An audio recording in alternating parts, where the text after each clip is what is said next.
ساتوی پسرو وینو دا د شهیدانو کور دا د باتورانو کور دا د باتورانو کور.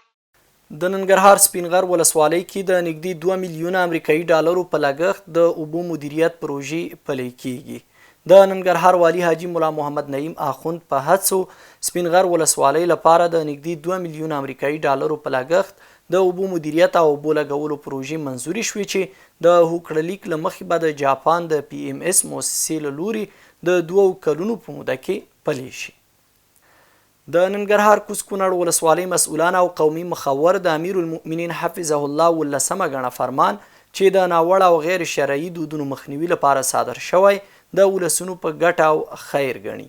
دوی وایي د دغه فرمان په تطبیق سره ډیری هغه ناوړه دودونه له منځه لاړل چې ملامتونکي وو. د ننګرهار اوسیدونکي له هغو ځوانانو چې د شپې ناوخته په ودونو او نورو ښادیو کې د پټاقیو او نورو وسیلو هوایي ډزې کوي غواړي چې له دغه عمل څخه ډډه وکړي. د دوی په وینا د پټاقیو او ډزو د اوازونو اوریدو له ګڼو ستونزو سره مخامخ کړي.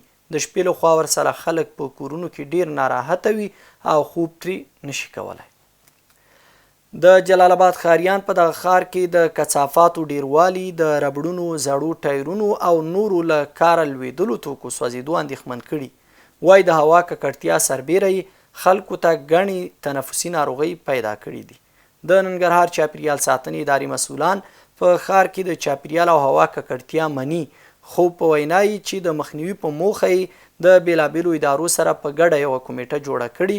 په ښار کې به ګرځي او هر هغه څوک به د دوی له جدي او قانوني چلند سره مخامخ کیږي چې د ښار هوا په ککړتیا کې لاس لري.